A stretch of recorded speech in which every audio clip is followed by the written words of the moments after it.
Nvidia really didn't want people to see this review or anyone to make this review. They did not ship out review samples. They buried the launch announcement for the 4060 Ti 16GB model in like a driver update that enabled it, with talking about some game support before they even mentioned, oh yeah, and we can also allow our AAB partners to make a 16GB version of the 4060 Ti. Now, why are they burying this? Is it a terrible product? Well, like many products, it's not terrible, it just has a terrible price. So that's what we'll be looking at in this video. So the 8GB model of the 4060 Ti came out a while back for $400. This cost $500, but I'm not comparing it against the 4060 Ti 8GB in this video. I'm looking at what actually costs $500 in the current market. So if we look at PC Part Picker, it's the RX 6800 XT from AMD that costs about $500 in the current market, and it has for months now. You've been able to buy a 16GB gaming card for about $500 for a long time, at least in the US market. I realize that worldwide availability could be different. So this is the head-to-head that we're looking at in this particular video. I had to go to Newegg to buy a 4060 Ti. I did not get a review sample from Nvidia, as I said at the beginning of the video. Hey, they don't have to ship out review samples, but it certainly seems like they're not that confident in their product if they're not shipping out review samples. But huge thank you to people who clicked the join button down below to directly financially support my channel, to allow me to do things like buy a $500 graphics card for a video that is definitely not expected to earn $500 back for me. But we will be doing some other future videos. Like I will look at this against the 8GB model, kind of look at how badly does 8GB limit you in gaming currently, all of that. But anyway, let's get into some head-to-head benchmarks here. I should mention that we're looking at the Red Devil 6800 XT from Power Color, who sent this over because I think they were very confident about a head-to-head comparison at this price point. So we'll be looking at that. Smart access memory and ResizeBAR are enabled on my platform, but everything is at its out-of-the-box settings. I'm on a 7800X3D CPU with DDR5 CL30, DDR5 6000 memory, all of that good stuff. We'll do some benchmarks, a whole bunch of it, and I'm focusing on the absolute latest games, including some Unreal Engine 5 games that just launched. I like to focus on the latest tech that's pushing things as hard as it can. We're looking at 1080p, 1440p, and 4K. All of that, I'll give you some final thoughts on these products at the end of the video. We are finally seeing some Unreal Engine 5 games. The latest is Remnant 2, and this game is incredibly difficult to run at native resolution. Here we're looking at 1080p Ultra, and we're seeing the 6800 XT able to deliver 61 FPS on this benchmark run, while the 4060 Ti 16GB delivers 46 on average. That's giving the 6800 XT a 33% lead at 1080p Ultra here. Now this game uses Nanite, but not Lumen. So one of the big features, and the Nanite allows this incredible geometric detail the game offers, but yeah, it seems really heavy. The 1% lows are at 38 and 52 respectively, giving the 6800 XT a 37% lead there. Now, if we move up to 1440p Ultra settings, we actually see both GPUs struggling a bit. The 4060 Ti is actually down to 29 FPS on average for this run, and the 6800 XT is at 42. The 1% lows are 24 and 35 respectively, but this means that the 6800 XT is actually leading by 45% on average and 46% in the 1% lows, and you might notice that's a lot higher than what we saw at 1080p. And that, I think, has to do with the low memory bandwidth on the 4060 Ti. The higher the resolution goes, it seems like the bigger the advantage for the 6800 XT. Let's see if that pattern continues at 4K. Well, at 4K Ultra, I wouldn't really say either GPU is playable.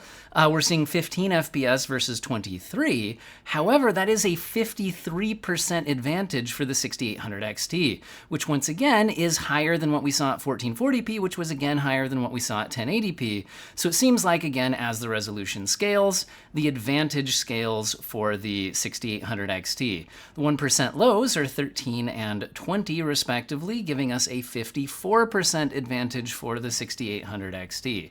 Now, it is fair to note that, in this game, the developer said it relies on upscaling, and DLSS does look nice here, and there's DLSS 3, but raw performance-wise, that was a big win for the 6800 XT. Now, the latest game that I've barely got to start testing a little bit here is Ratchet and Clank Rift Apart. At 1080p very high settings, I'm actually seeing the 4060 Ti winning here.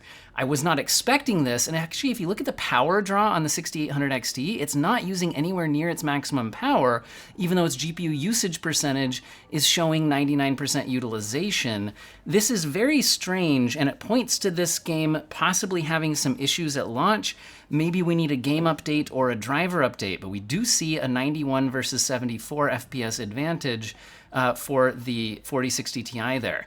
At 1440p very high, the advantage closes a bit, but this 4060 Ti 16GB is still ahead at 72 FPS versus 63 FPS.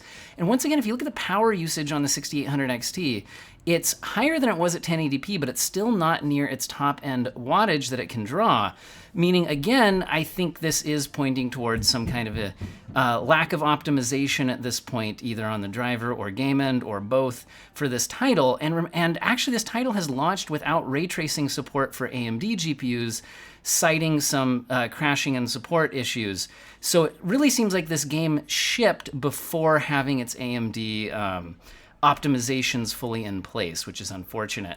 Moving up to 4K though, we actually do see the 6800 XT pull ahead, 46 FPS versus 44, and ahead in the 1% lows, 34 versus 30. So despite the lack of optimization here, the 6800 XT is still able to just power through it and pull ahead at the higher resolution. Also, more power is being used here on the 6800 XT at 4K than it was at the lower resolutions. So again, this is pointing to some kind of odd, unexpected, unusual behavior in this game. But again, this game came out a few days ago. Probably needs some patching and possibly driver updates. Star Wars Jedi Survivor has had a lot of patches and updates since launch. Here we're looking at it 1080p epic settings with ray tracing enabled, so completely maxed out. And despite Nvidia usually having an advantage in ray tracing, the 6800 XT just comes from such a big advantage when you don't have ray tracing enabled, that even with ray tracing enabled here, it actually is ahead at 81 versus 77 FPS on average, although the Nvidia GPU does take a lead in the 1% lows in this title, which is something I've seen in a lot of my testing in this game in particular. If we move to 1080p high settings, so turn off ray tracing and dropping down a preset 1080p high, we're actually seeing the 6800 XT with a 31% lead in the average FPS, which 130 versus 99 FPS. Looking at the 1% lows, it's a lot closer. The 6800 XT is ahead, but it's only 72 FPS versus 70. Which actually means that the 4060 Ti gets more consistent frame rate here. Although, for the most part, the 6800 XT is just offering a much higher FPS experience. It's just when you do get the stutters, and this game can be a bit stuttery, seems like it hits the AMD GPU a little bit harder. Now, if we move up to 1440p resolution and once again turn everything on, epic settings, ray tracing enabled, actually, the 6800 XT, despite this being a ray tracing test, is the one of the two GPUs that actually gives you 60 FPS. The 4060 Ti does not, it's at 52, and that gives the 6800 XT a 15% lead in the average frame rates, despite the fact that this is a ray tracing enabled test. But in the 1% lows, it is a 41 versus 38 advantage for the 4060 Ti. If you look at the frame time graph, when there are stutters, sometimes those peaks look a little bit higher on the 6800 XT, which is where that 1% lows is showing up. Now, if we stay at 1440p, but again, turn off ray tracing and go down to the high preset, we can see the 4060 Ti now able to average a little bit over 60 FPS with 62 by the end of my little benchmark run. And the 6800 XT is actually able to average 83 FPS in the same scene, giving it a 34% average. The 1% lows are basically tied with 50 versus 49. That does mean that the frame time graph is less smooth for the 6800 XT, given that it does dip to the same lows that the 4060 Ti does, but since it comes from a faster average, that's a bit larger excursions from highest to lowest. If we move up to 4K resolution and crank everything, epic settings with ray tracing enabled, actually the 6800 XT is able to average over 30 FPS with 33. So you could, if you wanted a 30 FPS 4K maxed out graphics situation here, which maybe you do, I probably wouldn't, but you could do it. And in the 1% lows, it's 26 versus 22, which might not sound like a large number, but percentage-wise, that does give an 18% advantage to the 1% lows for the 6800 XT, and a 22% advantage to the average FPS. So again, we're seeing that the higher the resolution goes, the larger the advantage for the 6800 XT. And that was with ray tracing enabled. If we turn ray tracing off and go down to the high settings, we now see the 6800 XT averaging about 40 FPS, which, I'd probably still maybe kick on like FSR quality, something like that. But on a controller, which is how a lot of people would play this game, maybe on a TV, something like that, this actually feels pretty good at 40 FPS, and it's a 38% lead over the 4060 Ti, which is still averaging just under 30 FPS with 29. The 1% lows are 33 versus 25, which is a 32% lead for the 6800 XT, and the averages are a 38% lead for the 6800 XT. So again, 4K resolution with no ray tracing sees some very large leads for the AMD GPU. What about Resident Evil 4 Remake 1080p maximum settings? The max preset in this game does include ray tracing. Doesn't look very good, and I turned it off personally for visual reasons, but even with RT enabled, the 6800 XT is winning by 15% here at 114 FPS versus 99. The 1% lows are a win for the 6800 XT as well, with 96 versus 90, which is a 7% advantage. And what if we turn off ray tracing? So if you go to the next highest graphics preset in this game, it's called Prioritize Graphics. It turns a lot of stuff down, including turning off ray tracing. We see the frame rate go through the roof compared to where we were at. We're at 192 versus 140, both GPUs giving you a great experience, but it is a 37% lead for the 6800 XT. The 1% lows are a 20% lead for the 6800 XT, with 151 versus 126, but both of these would be doing great on a high refresh rate 1080p monitor at these settings. If we move up to 1440p and we once again click on the maximum preset, which once again does include ray tracing, we still see both GPUs putting up a very good experience. The 6800 XT with 92 FPS versus 73 on the 4060 Ti, which is a 26% lead for 6800 XT. The 1% lows are 80 versus 66, which is a 21% lead for the 6800 XT. So again, both of these GPUs very capable of maxing this game out at 1440p. But if you want a higher refresh rate experience, and again, things like that ray tracing setting don't really help the visuals that much in my opinion, kick it on to Prioritize Graphics. At these settings, we see 137 FPS versus 94 advantage to the 6800 XT, which is 46% lead, which is higher than we saw at 1080p, continuing our trend, and the 1% lows are 116 versus 84, which is a 38% lead. Now, what if we move up to 4K resolution? And now, despite this being a ray tracing enabled test, 4K max settings, we're actually seeing the 6800 XT 44% ahead and 41% in the 1% lows. The average FPS for the 6800 XT is just shy of 60 FPS. So it's 59 versus 41, and the 1% lows are 52 versus 37.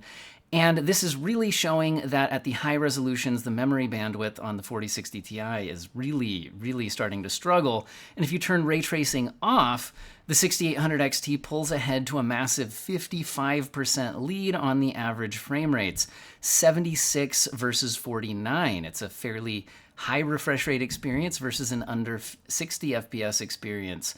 The 1% lows are 69, nice, versus 44, which is a 57% lead in the 1% lows. Both of them are playable here, but I would certainly rather be up in the mid-70s than in the high 40s. And let's move on to another game. The Last of Us Part 1 at 1080p Ultra, PS5 game ported to PC. This one has been patched a lot since launch to help its performance. And interestingly here, we actually see the GPUs tied at 1080p Ultra. But the 6800 XT, again, is not seeming to use its full power. It's a little under 200 watts a lot of the time in this game, which is a bit strange compared to what we usually see, and they're tied at 93 FPS. They're both doing well, although the 1% lows are actually an advantage for the 4060 Ti at 83 versus 68. However, if we move up to 1440p Ultra, we now see the 6800 XT beating the 4060 Ti. The 4060 Ti is still good for 61 FPS on average, but the 6800 XT is now good for 80 FPS on average. In 1% lows, it's a 66 versus 55 advantage for the 6800 XT, which is a 20% lead. Again, the power usage has gone up closer to normal with the 1440p resolution. We're in the mid 200 watts range. But again, it's just interesting. And Ratchet and Clank was another PS5 exclusive, and that's another place where we saw kind of the weird power scaling. Now at 4K Ultra, we're now seeing the 6800 XT drawing more like what we usually see, around 280 watts reported to the Afterburner. And it has a 42 FPS versus 31 FPS advantage here, which is a 36% lead in the averages, 32% in the 1% lows, 37 versus 28. The 6800 XT is certainly playable here, although honestly I'd probably go down to high settings or enable upscaling or both probably. But hey, let's move on to Hogwarts Legacy, another game that was giving a lot of GPUs trouble at launch. Game has been patched quite a bit since then, although it's still not perfect. In this scene, at least, we're not CPU limited. We see 105 FPS versus 78, with a 35% lead for the 6800 XT at 1080p Ultra settings. The 1% lows are 65 versus 56, so a 16% lead for the 6800 XT. So yeah, both GPUs doing well here at 1080p Ultra, but certainly a win for the 6800 XT. If we move up to 1440p resolution, we see the advantage to a 45% lead for the 6800 XT, 77 FPS versus 53 on the 4060 Ti. The 1% lows are 57 versus 40. I should also mention that every time I load this save, the weather cycles and sun positioning did not seem to remain consistent, despite the fact that I'm loading the exact same game save, which was frustrating, but it shouldn't be throwing off the results too much. But if you notice the skybox and lighting looks a little bit different between runs, sorry, that's just the game just doesn't load things identically, apparently. However, we're at 48 FPS versus 32 averages at 4K Ultra resolution, which is a 50% advantage for the 6800 XT. And in the 1% lows, it's a 60% advantage with 40 versus 25. The 4060 Ti frame time graph looking a lot less stable than the 6800 XT does here. Now, let's move on to another PlayStation 5 exclusive on console that's been ported to PC with Returnal. Looking at the 1080p Epic preset, we see a 28% advantage to the 6800 XT in the averages and a 27% in the 1% lows. If you hear footsteps, it's not at your house, it's my kids running around upstairs. Anyway, 127 FPS average versus 99, so both GPUs doing very well at 1080p Epic. This game does feature ray tracing as an option in the menu, but it was not part of the Epic preset, so I didn't enable RT here. At 1440p Epic settings, we see both GPUs still very playable, 98 versus 71. I don't think people would be complaining, but that is a 38% lead for the 6800 XT and 36% in the 1% lows. The 1% lows are 64 FPS versus 47 FPS. You may now be hearing marbles rolling around on the ceiling upstairs. So anyway, that's a bonus to my videos, is all the background sounds of my kids playing. All right, at 4K Epic settings, we're now at 58 FPS on the 6800 XT, so just shy of that magical 60 number, but on a variable refresh rate monitor. 58 is going to feel about the same. And 42 FPS on the 4060 Ti. That's a 38% lead for the 6800 XT, and a 43% lead in the 1% lows, which are 40 FPS versus 28 FPS on the 4060 Ti. Now, let's move to another PlayStation 5 exclusive that's been ported to PC. I'll be looking at it at its maximum preset called Ultra High, which does enable some ray tracing settings, I believe ambient occlusion and shadows. It gives the 6800 XT an 8% lead at 1080p, which is 78 FPS versus 72 FPS. And if you're like, wait, where'd you get those FPS numbers from? It's the one reported by the benchmark run itself at the end, rather than my Afterburner result, because this game goes through load screens. And I think Afterburner's still counting the FPS during the load screens, but the benchmark itself reports something different, so I'm assuming that's a little more accurate. Anyway, they're not off by much anyway, but we're at 57 FPS versus 52 FPS when we move up to 1440p Ultra High. And again, this is a ray tracing enabled test, and the 6800 XT XT is ahead by 10%. I'm not reporting the 1% lows because, again, the load screens have stuttery FPS while it's loading, and then that would kind of just mess with the 1% lows, wouldn't really tell us anything about how they perform when you're actually playing. Now, if we go to 4K resolution, we again see the results for the 6800 XT climbing relatively, which 34 FPS versus 28 FPS, which is a 21% advantage for the 6800 XT. Once again, can't really talk about the 1% lows. Not great experience, but I guess you could do a 30 FPS cap if you wanted at 4K max. Let's move on to A Plague Tale Requiem, one of the best looking games that I think has come out recently. It's Asobo Studios' own engine here. And at 1080p Ultra, we're seeing a 17% lead for the 6800 XT, at 97 FPS versus 83 FPS, and a 13% lead in the 1% lows, with 71 FPS versus 63 FPS. And, you know, the frame rate can vary a lot depending on where you are in the game. I'm using this opening cinematic for the most part as my benchmark to get even side-by-side footage. At 1440p Ultra, we're at 70 FPS versus 55 FPS, which is a 27% lead for the 6800 XT, and 55 versus 44 in the 1% lows, which is a 25% lead. And so as we saw, while this game didn't give as big of a lead as some other ones have to the AMD GPU, but we have seen it climbing as the resolution increases. And once again, moving up to 4K resolution, the 4060 Ti really seems to struggle with the memory bandwidth, and we're up to a 41% lead for the 6800 XT. It's 38 FPS average versus 27 FPS average.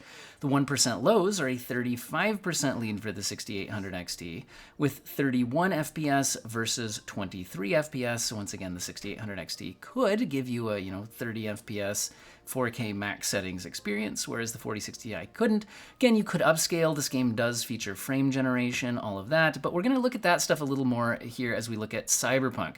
This game's older than all the other ones I've tested, but its RT Ultra is still one of the most demanding ray tracing tests available, so I'm going to include it. It also will let us look at some other features. With 1080p RT Ultra, neither GPU is doing great, but the 4060 Ti is ahead with 46 FPS versus 38. The 6800 XT is reaching 83% of the performance of the 4060 Ti, which I kept as the baseline here. The 1% lows, the 6800 XT is at 30 versus 37. However, none of those results were that great, so if you did want to keep RT Ultra on, you would probably use upscaling. I'm going to stick to quality upscaling at 1080p, which I still would rather not use, but if you do use it, just using with no frame generation enabled, the 4060 Ti can reach a 79 FPS average in the built-in benchmark here, and the 6800 XT can hit a 61 FPS average. And the 1% lows would be 61 versus 47. Also, in the advantage of the 4060 Ti is the ability to add in frame generation. Now, if you look at the very bottom of the screen, I have the Nvidia performance overlay showing average PC latency, because it is worth noting that the frame-generated frames don't increase the responsiveness of the game. They actually slightly decrease the responsiveness of the game, which you can see with the average PC latency. However, at a high enough base frame rate, I think it feels fine. It can introduce its own image quality artifacts, but again, at a high enough base frame rate in this game, I do think it feels good. So this does offer a compelling way to play the game. However, I really just don't like upscaling. Like the palm tree branches don't look great upscaling at all. DLSS does look better upscaling here than FSR did. However, another way to play the game would just be to play the game at 1080p Ultra without maxing out ray tracing, in which case you don't need to introduce image quality artifacts by upscaling at 1080p. And in this case, both GPUs give a very good experience, 98 FPS on the 4060 Ti and 121 FPS on the 6800 XT, which is 24% lead for AMD.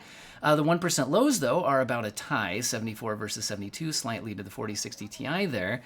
However, let's move up to 1440p. At 1440p, if you try to kick on ray tracing at the ultra settings, neither GPU can even deliver a 30 FPS average. The 4060 Ti is only averaging 28 FPS at the end of the benchmark run, and the 6800 XT is at 24 FPS. That's reaching 86% of the performance of the 4060 Ti.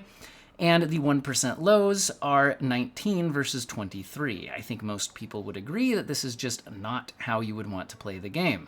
So one option is to upscale. I do think upscaling at the quality setting, especially using DLSS, is a very viable way to play games at 1440p resolution. I like it a lot, upscaling a lot better at 1440p than I do at 1080p.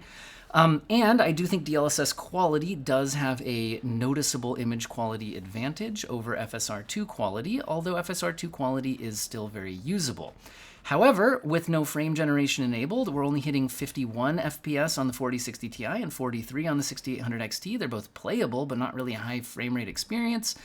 If you do kick on frame generation, the 4060 Ti can average a lot higher, but now the PC latency and image quality is right on the borderline. If you look at the average PC latency, in my own experience, I like to be under that reporting under 50 milliseconds to feel really responsive for me, and we're a little over that line here. I think this would feel good to a lot of people and not good to others. If you play on a controller rather than a mouse, I think the latency is less of an issue.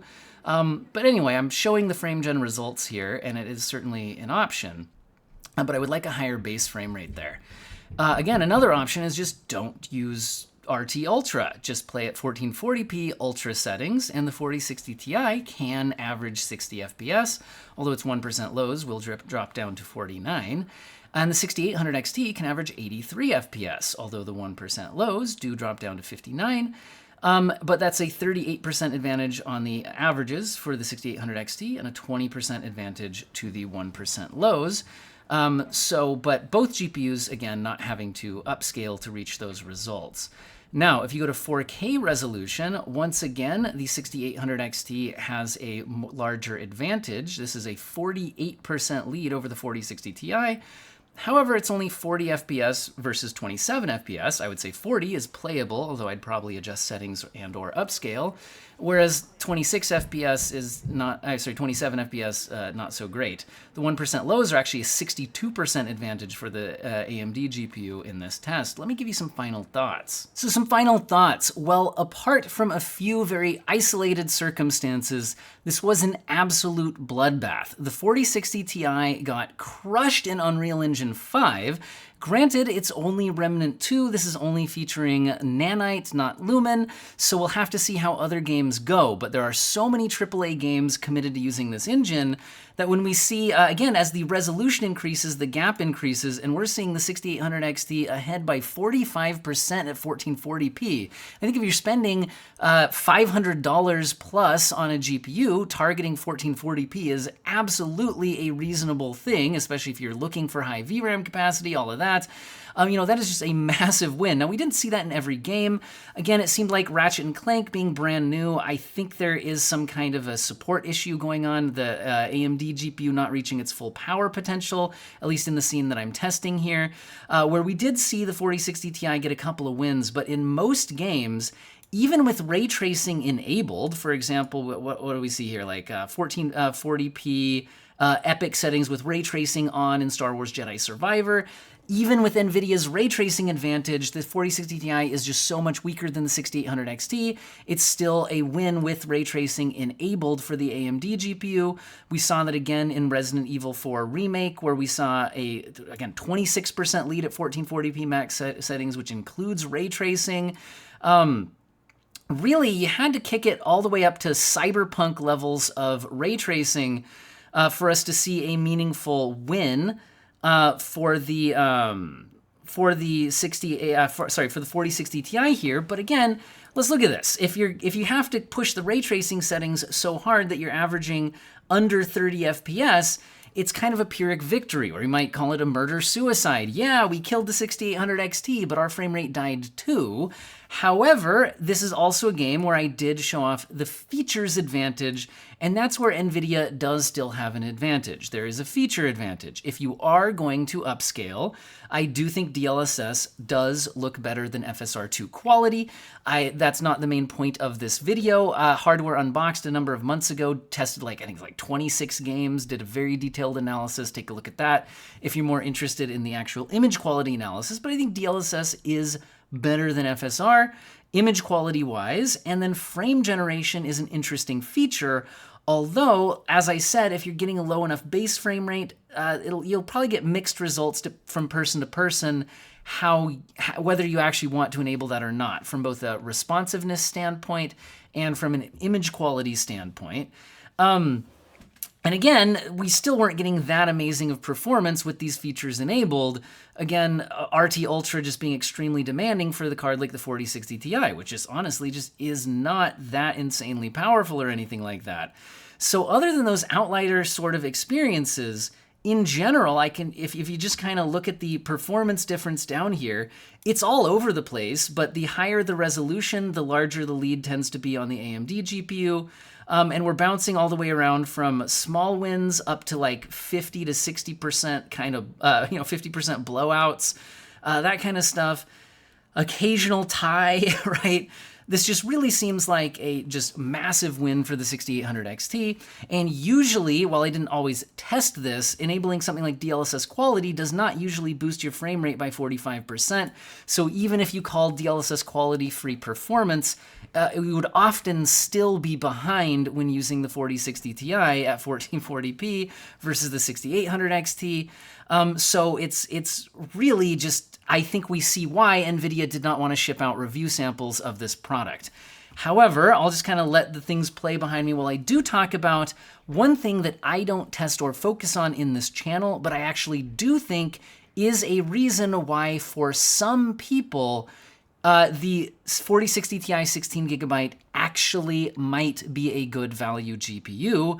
What am I talking about? Well, not gaming, but in certain productivity workloads, NVIDIA GPUs are just more supported. They're a market share leader. They're CUDA. A lot of software is programmed with CUDA support in mind, not with AMD support in mind. And in those programs, you might just be kind of locked down to NVIDIA. And in certain productivity workloads, VRAM is as important or sometimes even more important than the actual power of the GPU. And getting a 40 series GPU with 16 gigabytes of VRAM would be either the 4060 Ti or the 4080. And the 4080 costs $1,200. So it's still more than double the price of the 4060 Ti 16 gigabytes. So if you are in the very niche situation where you are looking at an NVIDIA GPU specifically because the software that you use for productivity requires NVIDIA, and it requires a certain level of VRAM that is just not going to get the job done with 8 gigabytes or 12 gigabytes, then the 4060 Ti, I think, is interesting in those cases.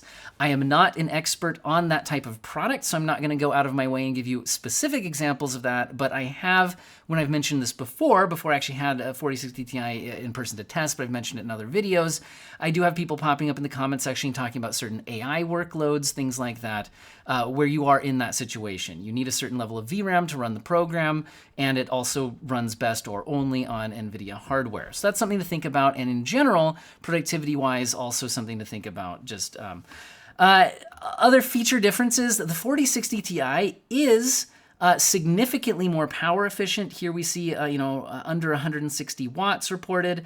The AMD GPU reporting 280 watts, but it's important to note that the 6000 series of cards from AMD underreport their actual power usage to this program.